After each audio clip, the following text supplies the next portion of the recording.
आदरणीय मेरे प्रिय दोस्तों और भक्तों, पिछले वृत्तांत में श्री राम रावण युद्ध के अंतर्गत कुछ तकनीकी व्यवधान के कारण वह वृत्तांत आप पूरा नहीं सुन सके। इसलिए आपसे विनती करता हूं कि उसका आधा भाग आप दोबारा सुन लीजिए। यह वृत्तांत युद्ध का वृत्तांत है और बहुत ही सुंदर वृत्तांत है, जो कि आनंद रामायण के सार कांड से सर्ग नंबर 11 से लिया गया था। दोस्तों, उस समय कुछ तकनीकी व्यवधान ऐसा आ गया जिसका कोई जवाब नहीं था और समय भी ना होने के कारण अब तक वह वृत्तांत पूरा नहीं पहुंच सका। तो दोस्तों, उसके बाद वाला हिस्सा एक बार फिर आपकी सेवा में प्रस्तुत कर रहा हूं। दोस्तों, भक्तों और श्री राम प्रेमियों, विभीषण ने जब हवन का भयंकर धुआं उठता हुआ देखा तो बताया कि दुरात्मा मेघनाथ ने हवन शुरू कर दिया है। यदि उस दुर्मति मेघनाथ का हवन निर्विघ्न संपूर्ण हो जाता तो हे राम, वह मेघनाथ देवता और असुरों किसी के लिए भी अपराजित हो जाता। अतः शीघ्र ही लक्ष्मण के हाथों मैं उसका वध करवा दूंगा। जो 12 वर्षों तक निद्रा तथा आहार से रहित हो, उसी के हाथों इस दुरात्मा मेघनाद का वध हो सकता है, जैसा कि ब्रह्मा जी ने निश्चित किया है। हे रघुत्तम, ये लक्ष्मण जब से अयोध्या से निकले हैं तभी से ना तो इन्होंने भोजन किया है और ना ही निद्रा ली है। ये बराबर आपकी सेवा करते चले आ रहे हैं। हे राजेंद्र, मैं इस बात को भली भांति जानता हूँ। तदनंतर श्री राम की अनुमति प्राप्त करके हनुमान आदि प्रधान वीर सेनापतियों और लक्ष्मण जी को साथ लेकर विभीषण वहां गए और उन्होंने लक्ष्मण को निकुंभिला का होम स्थान दिखाया। तब लक्ष्मण ने अंगद के कंधे पर आरूढ़ होकर आग्नेयास्त्र से सभी कांटों को जला डाला और बाणों द्वारा राक्षसों को मार गिराया। फिर उन्होंने गरुड़ास्त्र से सर्पों को, पर्वतास्त्र से दांतों वाले सिंह आदि जंतुओं को मार डाला। तदनंतर पर्जन्यास्त्र से उन्होंने अग्नि को शांत किया। हनुमान जी ने क्षण भर में समस्त वायु को पी डाला। लक्ष्मण ने वायुव्यास्त्र का संधान करके सारे जल को सुखा डाला। इस प्रकार से मेघनाथ के द्वारा अपनी सुरक्षा के लिए बनाए गए 7 घेरों के विनष्ट हो जाने पर भी जब शत्रु का स्थान दिखलाई नहीं दिया तो हनुमान जी अत्यंत क्रुद्ध होकर उस योगिनी वट को उखाड़ने दौड़े।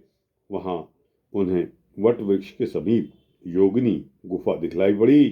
तब हनुमान जी ने गुफा के द्वार पर ओट के लिए लगाई गई विशाल चट्टान को अपने पैरों के आघात से चूर चूर कर डाला और गुफा के अंदर प्रविष्ट हो गए और अंदर बैठे मेघनाथ को जाकर ललकारा। तब वह मेघनाथ भी हवन छोड़कर क्रुद्ध होकर शीघ्र ही रण में आरूढ़ हुआ और रथ पर आरूढ़ होकर लक्ष्मण के सम्मुख जा डटा तथा शस्त्रों, अस्त्रों, पर्वतों तथा मर्म भेदी अपने वचनों द्वारा लक्ष्मण के साथ उसी प्रकार युद्ध करने लगा जैसा युद्ध भगवान शिव और तारकासुर के बीच हुआ था। इधर लक्ष्मण ने भी अपने बाण समूह के द्वारा उसके रथ के घोड़ों, धनुष, ध्वजा, दृढ़ कवच तथा सारथी को क्षण मात्र में छिन्न भिन्न कर डाला। तदनंतर मेघनाद ने दूसरा एक और धनुष लिया और हजारों बाणों को छोड़ा तथा पैदल ही भूमि पर स्थित होकर शत्रु के कवच को काट डाला। तब लक्ष्मण जी अत्यंत क्रुद्ध हो उठे। उन्होंने अपने एक बाण से इंद्रजीत का बाण सहित दाहिना हाथ काट दिया और उसी के घर में गिरा दिया। तदनंतर अत्यंत विह्वल हुआ मेघनाद बाएं हाथ में एक श्रेष्ठ शूल धारण करके लक्ष्मण को मारने डोला। तब मेघनाद के त्रिशूल धारण किए हुए बाएं हाथ को काटकर बाण से लक्ष्मण जी ने उसे लंका में रावण के समीप फेंक दिया। यह एक अद्भुत घटना हुई। तदनंतर अपना मुख फाड़कर वह मेघनाद लक्ष्मण को निगल जाने के लिए दौड़ पड़ा। लक्ष्मण जी ने श्री राम का आदरपूर्वक ध्यान करते हुए श्री राम नाम से अंकित एक शुभ एवं दिव्य बाण मेघनाद के ऊपर छोड़ा। उस बाण ने सिर की रक्षा के लिए धारण किए हुए कवच सहित शोभा संपन्न एवं कांतिमान कुंडलों को धारण किए हुए उस सिर को धड़ से अलग करके भूमि पर गिरा दिया। उस समय देवता प्रसन्न हो गए और सुमित्रा पुत्र लक्ष्मण की स्तुति करने लगे। वे ऊपर से फूलों की वर्षा करने लगे और उन्होंने बार बार उनका नीराजन किया। तदनंतर लक्ष्मण ने युद्ध के परिश्रम के शांत हो जाने पर रण स्थल में शंख की ध्वनि की। सीता जी ने शंखनाद सुना तो उन्होंने बड़े ही आदर से त्रिजटा को भेज दिया और उसके बताए जाने पर सारा समाचार जानकर उन्हें बहुत प्रसन्नता हुई। तदनंतर उस मेघनाद के सिर को पकड़कर हनुमान जी ने श्री राम जी को दिखाने के लिए लक्ष्मण से शीघ्र ही चलने के लिए कहा। तदनंतर लक्ष्मण अंगद के कंधे पर बैठकर विभीषण तथा अन्य सभी वानरों को साथ लेकर अनेक प्रकार के वाद्यों की ध्वनि के साथ श्री राघव जी के पास आ गए। उन्होंने श्री राम को प्रणाम करके मेघनाद का कटा हुआ सिर दिखाया। तब राम ने सिर देखकर लक्ष्मण जी का आलिंगन किया और उन्हें बहुत प्रसन्नता हुई। रावण कटा हुआ हाथ देखकर और पुत्र मेघनाद के वध का समाचार सुनकर पुत्र के दुख से दुखी होकर सभा के मध्य ही मूर्छित होकर भूमि पर गिर पड़ा। फिर उसने क्रोध करते हुए अपनी तलवार निकाली और वह सीता का वध करने के लिए निकल पड़ा। तब उसके बुद्धिमान मंत्री सुपार्श्व ने उसे ऐसा करने से रोक दिया। मंत्री सुपार्श्व ने तलवार लिए हुए हाथ को शीघ्र ही अपने हाथ से पकड़ लिया। वह रावण को समयानुकूल नीति की बात बताते हुए कहने लगा कि हे दशग्रीव, क्या आप क्रोध करते हुए स्त्री का वध करने की इच्छा करते हैं? हमारे साथ चलकर युद्ध करें। लक्ष्मण सहित राम को मारकर शीघ्र ही आप जानकी को प्राप्त कर लेंगे।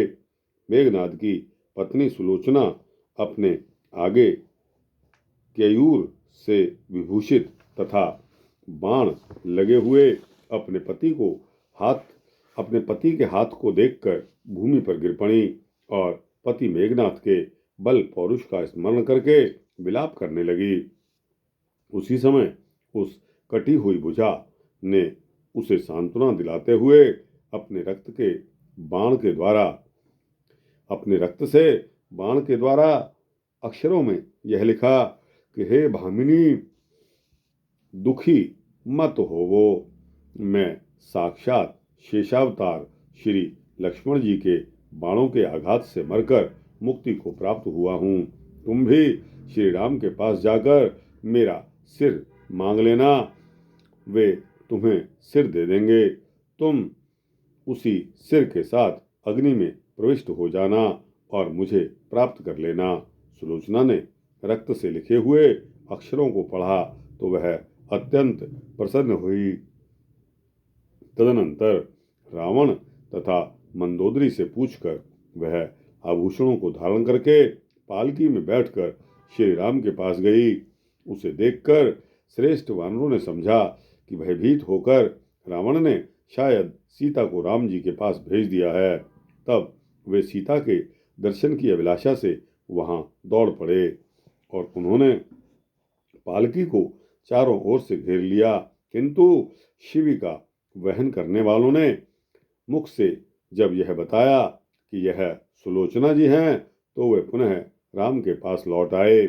सुलोचना ने भी सिर झुकाकर श्री राम को बार बार प्रणाम किया।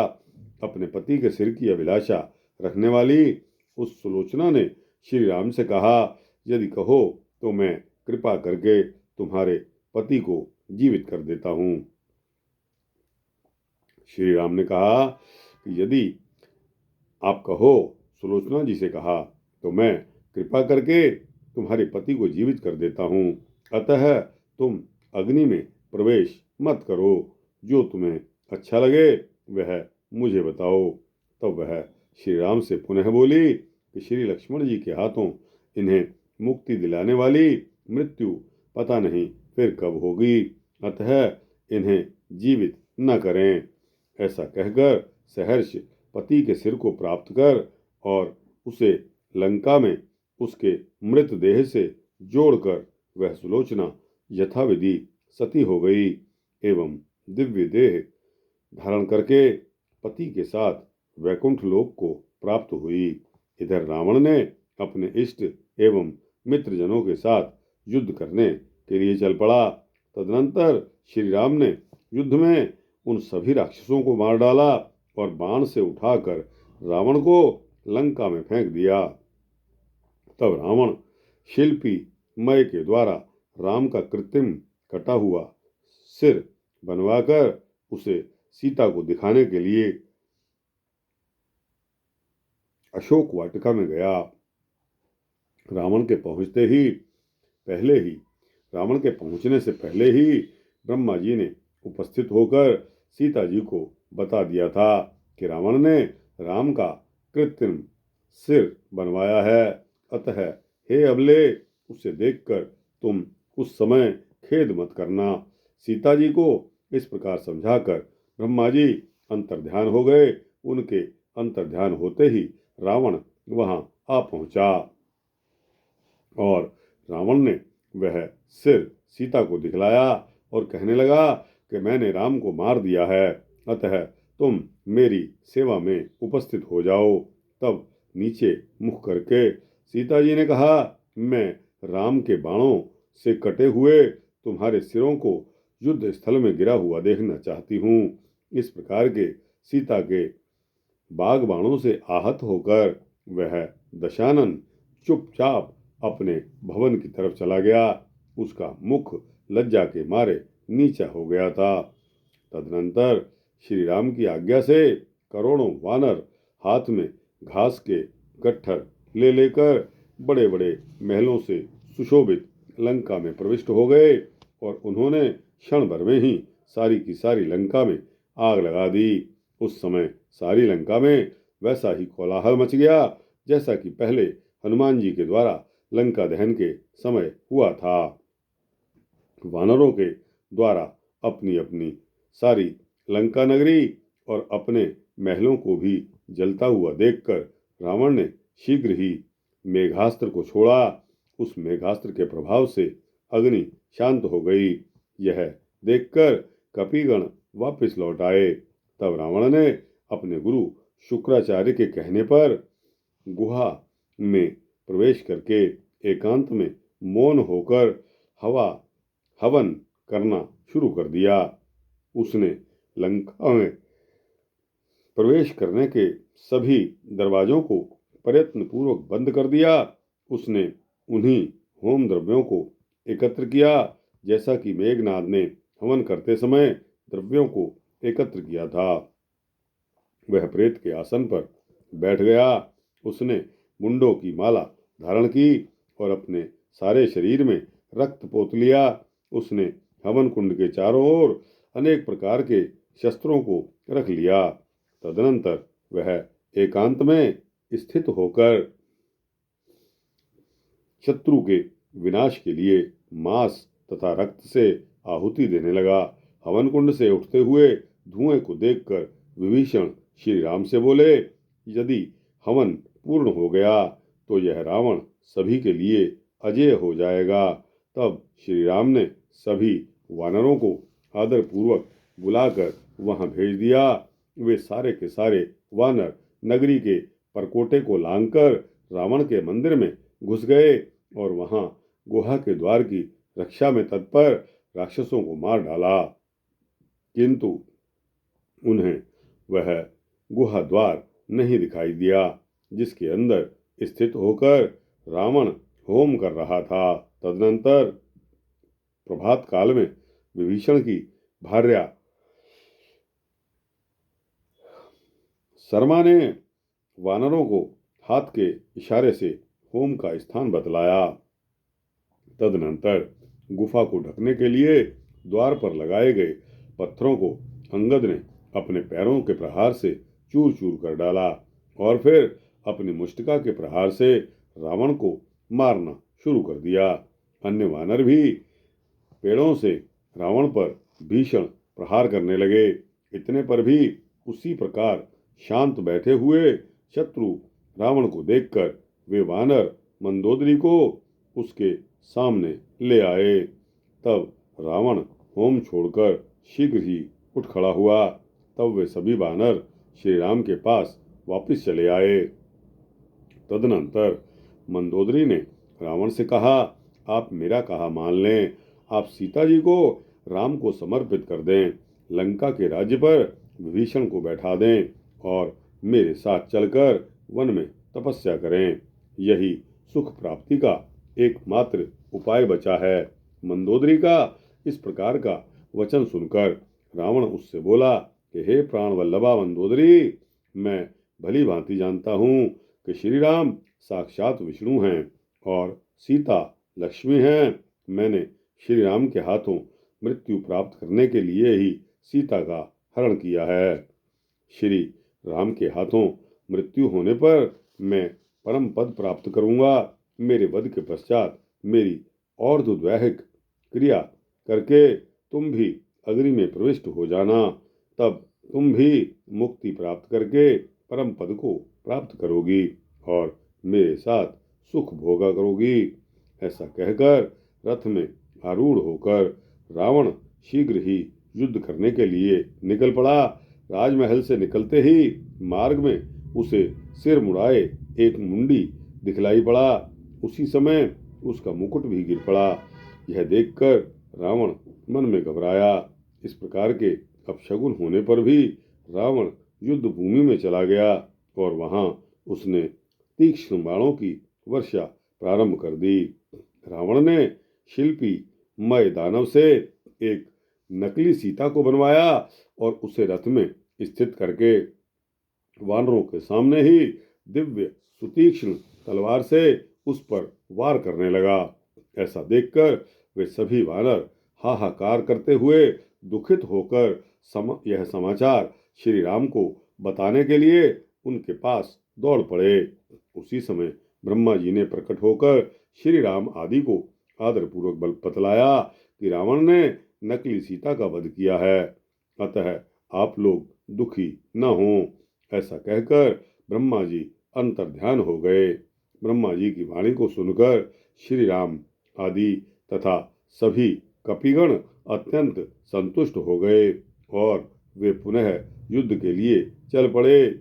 उसी समय देवराज इंद्र की आज्ञा के अनुसार उनका सारथी मातली एक रथ को लेकर श्री राम के पास उपस्थित हो गया। वह रथ अस्त्र शस्त्रों से परिपूर्ण था। उसमें घोड़े जुते हुए थे और वह ध्वजा पताका से सुशोभित था और उत्तम छत्र उसमें लगा था। मातली ने श्री राम से उस रथ को स्वीकार करने के लिए प्रार्थना की। तब श्री राम ने उस रथ पर आरूढ़ होकर भयंकर युद्ध किया। उन्होंने अस्त्र विद्या में कुशल राक्षस राज रावण के द्वारा प्रयुक्त आग्नेयास्त्र के द्वारा और देवास्त्र को देवास्त्र के द्वारा शांत कर डाला। तदनंतर अस्त्रज्ञ रावण ने भयंकर सर्पास्त्र का आवाहन किया। श्री राम ने सर्पों को देखकर गरुड़ास्त्र चलाया। इस प्रकार राम के द्वारा युद्ध में अस्त्रों को विफल कर दिए जाने पर दशग्रीव रावण ने भयंकर पर्जन्यास्त्र का प्रयोग किया। श्री राम ने उसे वायव्यास्त्र के द्वारा विफल बना दिया। उसे विफल कर देने पर श्री राम ने उस पर आग्नेयास्त्र का प्रयोग किया। तब रावण ने पर्जन्यास्त्र से उसका निवारण किया। उस समय श्री राम और रावण के युद्ध का कौतुक देखने के लिए देवतागण प्रसन्न होकर आकाश में स्थित हो गए। गंधर्व, किन्नर तथा यक्ष भी सैकड़ों विमानों में आरूढ़ होकर युद्ध को देखने आए। तदनंतर रावण ने श्री राम के रथ की रमणीय ध्वजा को बाणों से काट डाला। अपने रथ की ध्वजा विहीन देखकर श्री राम ने हनुमान जी से कहा कि तुम शीघ्र ही क्षण भर के लिए ध्वज के ऊपर स्थित हो जाओ। ठीक है, ऐसा कहकर हनुमान जी झट से एक ताड़ का वृक्ष उखाड़ लाए और उसे श्री राम के रथ पर स्थित कर स्वयं उसके ऊपर आनंद पूर्वक बैठ गए। हनुमान से समन्वित ध्वजा को देखकर रावण ने उस समरांगण में बड़ी फुर्ती के साथ ताल वृक्ष, छत्र, रथ के सारथी मातली, रथ के घोड़ों और वायुपुत्र हनुमान तथा इंद्र के दिए हुए उस धनुष को 9 बाणों का संधान करके काट डाला। वायुपुत्र हनुमान तथा रथ के सारथी मातली मूर्छित होकर भूमि पर गिर पड़े। वायुनंदन हनुमान क्षण भर में ही चैतन्य अवस्था में आ गए। तब श्री राम ने हनुमान जी के कंधे पर आरूढ़ होकर रावण के साथ उस रण आंगन में घनघोर युद्ध किया, जो अत्यंत भय पैदा करने वाला था। उसी समय रावण ने परिघ से हनुमान की छाती पर प्रहार कर दिया। उससे हनुमान जी मूर्छित हो गए और पुनः भूमि पर गिर पड़े। तदनंतर श्री राम ने अपने रथ का स्मरण किया।